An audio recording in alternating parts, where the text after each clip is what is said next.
So I thought I'd say some more things about agency and the way that agency relates to decision making, symbolic process, memory, I guess, and imagination.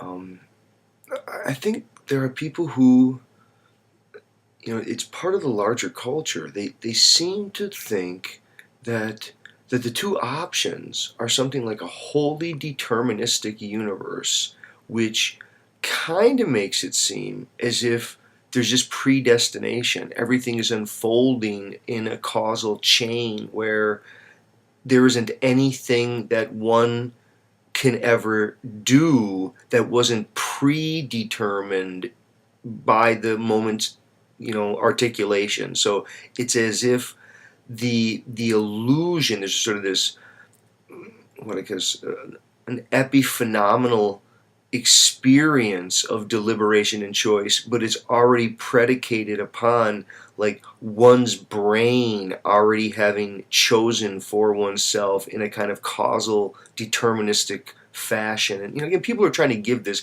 hardline determinist, and then on the other hand, you have radical fundamentalist religious types talking about a supreme being who gives divine free will, and people have superlative choice over what they do and what they accomplish and what happens to them and all this kind of other stuff. And then there's another road for something that isn't, I guess, superlative free will or absolute mechanistic deterministic worldview. There's this random variance, random occurrence. People want to go to quantum flux. There's going to be some sort of an appeal to facts of whether it's going to be a kind of decay that occurs or there's a randomness that gets introduced at quantum levels that then, I guess, brings its effects up to higher, I guess, experiential levels. Now, it may be quantum effects at the neurosynaptic or, sub-neurosynaptic processes. I mean, the brain may be some kind of quantum computer, again, according to this line of logic. I've said in so many times, so many places, that this is not the way to come at it. This is not the way to come at it. The questions, from my perspective, would really want to begin around what do we mean by agency? What do we mean by choice? What do we mean by morality? Isn't there a sense in which morality becomes possible only when you can deliberate over multiple options? That is, if you can't consider an alternative course of action, and the one and only one course of action could, occur, then there'd be no morality there. Morality depends upon possibilities of choice. The alternative of not doing one thing and instead doing something else. Now, one of the ways you can ask it is to say, is there any agency in the inorganic realm? Okay, I'm going to say no, there isn't. There's just geometric tumbling according to physical process, having everything to do with gravitational attraction and size, density, mass, kinds of fluids, distances, all these kinds of things. And the geometric tumbling and the organizational properties are happening in a kind of autopoietic way. They do have forms of autopoiesis and self-organization emerging in the inorganic realm, but you're not going to see teleological behavior, intention-driven behavior that is information proper, right? I mean, information occurs as some product of information of organismal goal seeking. So until you have some kind of organism, some kind of life form that has particular goals, and they can be multi-leveled and multi-oriented goals, but until those goals occur, there really is no information. There's just continuous relation states that are what they are. And in some way, it's weird to get at, is there a record of where they have been, well, it's sort of hopelessly installed immediately in wherever it is at all points, right? But once you start to get life, you get organismal development, you get progression, you get various forms of memory, and it could be just cellular memory. I mean, the immune system in the body has a very complex form of memory that we don't even think of as memory. It's not something that one consciously draws upon or even consciously experiences. I mean, the memory that is part of my immune system, it's sort of like a cloud hovering around me, and it has recognition of molecules that it's come in contact with, and it has, you know, basic ways of fighting off or not fighting off those that are either too similar or not similar to what I've encountered before. But then as you move to conscious memory, the kinds of memory that we think of when we're talking about multicellular organisms with nervous systems that are representing the world around them. So you have something like, you know, the animal dreaming. You have the human being contemplating the larger world, the situations that it's in. You know, you start to get to whole ranges of how the organism experiences options between things.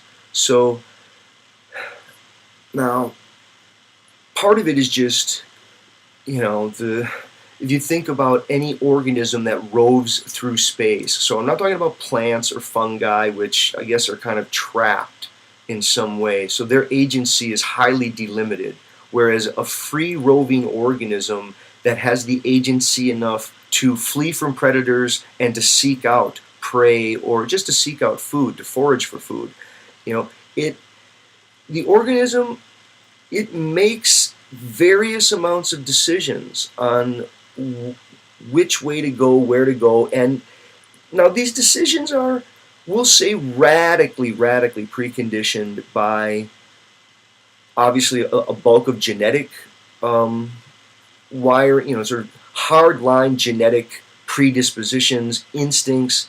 There's probably lots of epigenetic effects regarding a particular organism and its relation to particular environments. And then just, I guess we'll call it the kinds of learning that occurs in those environments that, you know, it rests upon those, you know, earlier genetic predispositions and capacities and some of those epigenetic effects, but we'll call it just sort of the learning that is available and open to it by exploration in the environment. And maybe, again, depending upon the mammal, it could have an extended developmental period that includes maturation and forms of socialization.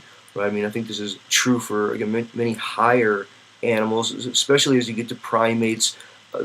The longer the life cycle and the more social the animal is, oftentimes they have an extended maturational period where they do seem to form communicative bonds. And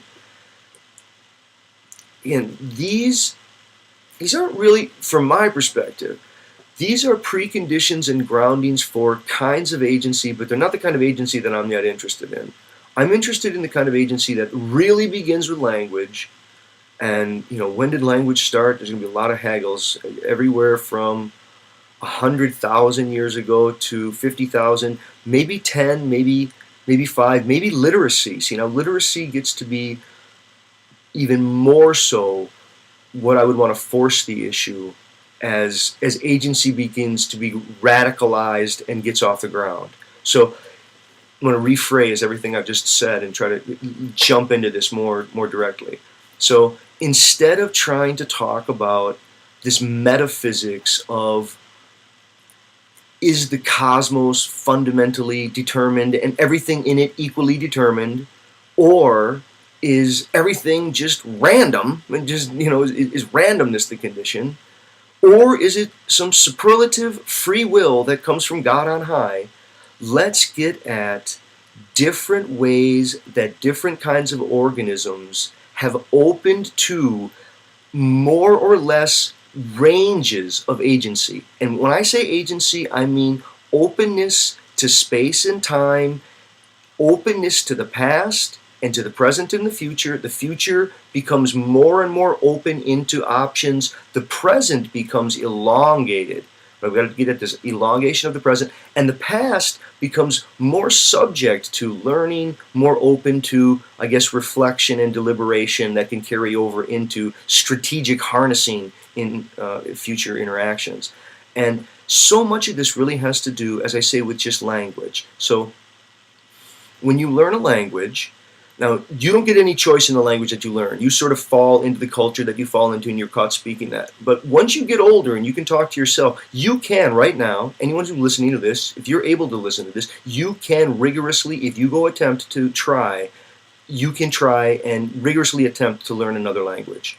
And learning that other language, it will not directly cause you to choose words. What it does is it increases the overall repertoire that you have to draw upon when you choose words. See, I think when you learn to speak, you kind of learn the language that others speak. You fall into that language. And this is why there's a wonderful line by Gustorf where he says, the true life of the mind begins not with the acquisition of language, but with the revolt against language once it's acquired. And I think that's really right. We can learn to deliberate and to choose words in a very particular way. Now, it's not as if the repertoire of words that I have is causing me to select the words that I do. No, the whole point of having synonyms, multiple ways of speaking, possible circumlocutions, the different gymnastics that one can make, whether it's metaphorical or literal, or even a translation to a different language. All of these are exemplifying the kind of presence of mind that I think it's largely literate, but it's that language offers, right? Sort of think of it this way, like when you hear a melody, you're able to hear a melody because the now of time is not a little isolated atomistic fragment of now. The now is an elongated stretch, and if it weren't an elongated stretch, you would never actually experience the melody. I mean, take a word like simultaneously. One single word within an utterance, simultaneously. Now, by the time I get to the li, the simul is already gone, and yet you can experience the whole of the word. What that means is that consciousness, as it's been developed by language, by literacy, by various communication technologies, has created an increasingly opened expanse of now in which options can be reflectively deliberated upon and then chosen from. And then you can even remember the path that you didn't, or the word you didn't choose. So let's go to the path example. If you're walking along a path and then it branches off, and then you're faced with a decision. You either go to the left or to the right. Now, you go up a little bit further, and then that one, again, it branches off to the left and to the right. Now, to the outside observer, someone just watching you, you only traverse the path that you do. But to say that you didn't have a choice over the path when you encountered it really misses the fact that you did. Now, someone might want to say, well, no, it's already been pre-chosen. I think this is where I'm going to say, no, it's not. If it would be pre-chosen, that would mean that we don't have a word that allows us to differentiate the past from the present. No, we do. We have words that allow us to critically, with language, distance ourselves from the past and to make mental or eidetic breaks. I can say, look, this happened in the past. I'm right here, right now. I'm not going to be driven on by, this what's going on in the past. And an adjustment gets made, and you recalibrate according to where you want to go. And again, it's largely language, right? I want to stress that, but it's not until language gets hit with literacy. Now, here's the thing that I think we want to get at with literacy and all subsequent communication technologies, is that, and this is why the original discussion is so problematic over this, is it, a fiat from God? Is it randomness, or is it just determinism? No. In some way, It's strategic interventions in turning the kinds of determinism back on themselves and harnessing the very determinism that we can recognize. But it's never that we self-fashion, we self-loop and harness the kind of determinism that is the material world by making it reflect back to itself through us, right? So take literacy. When we force a child to become literate, it's a set of constraints. I mean, anybody who's ever raised a child, like I'm not myself, I don't have any children, but I've seen a lot of parents deal with children's acquisition of literacy. I've done a lot of work on children's acquisition of literacy. For some parents, it can be really quite a trying affair, and you will have to sit the child down, and they have to learn, and they'll sing the ABCs, but they have to learn the alphabet. And this kind of command of taking the natural oral word, which has no veneers, no boundaries, it doesn't have letters, and constraining the mind, forcing the person into this arbitrary agreement about what a sound like k, begins with either a C or a K, and it doesn't begin with an L or an M, right? We get all these arguments, sort of settled out on how people will represent the letters for the sounds, and in taking on those constraints, we become liberated up in new domains of freedom within that now circumscribed probability field. So like we, by exclusion, that is by excluding the non-literate word, that is by forcing the word to become more than oral, and we constrain it into all the confines that visual space allows, that it can be set in front of us, that we can hold it at a distance, we can think back, we can double scan over it. These properties not only give us a handle over our own language, make it a part of the past that we can reflect upon and then use to judge over the future, but they introduce structures and forms that then leak back and spill back over into everyday oral speech as well. And you don't want to think, when you're getting at agency, you do not want to just think about speech and literacy. Now these are huge. We could spend whole videos, and somebody wants to do dialogue videos with me, you contact me, and we could talk about this stuff at length, about all that's implied, all that consciousness has changed as consciousness grew. Symbolic representations in form of articulate speech. I think there were lots of forms of symbolicity in the organism that predated speech, but as speech occurred, and then as different forms of literacy, and in particular phonetic literacy or alphabetic literacy, those are absolutely huge. But let's go even further. We need to get at things like clocks, calendars, and schedules. See, clocks, calendars, schedules, these have been some of the most potent ways that humans have acted back upon themselves by harnessing the material world in a way that allows them to symbolically represent the past and the present and the future. Now, there is, I think, somewhat of a significant problem, and it's, what does it mean to say that I'm representing the future? So if I make a calendar and I say, well, let's meet you 2 weeks from Tuesday, and we'll meet at this time at this restaurant. Now, if we meet at that place successfully, it's pretty amazing that we were able to construct what are radical fantasies, a notion of next Tuesday. Now, it may not seem like a fantasy, but I think we all know, I don't know, some cosmic disaster could happen. Suddenly, an earthquake could happen, or a cosmic explosion. I don't know. We can imagine a radical cosmic event that would liquidate the planet, say, within a couple of weeks, and it would, there would be alarm, and we just wouldn't go to that meeting.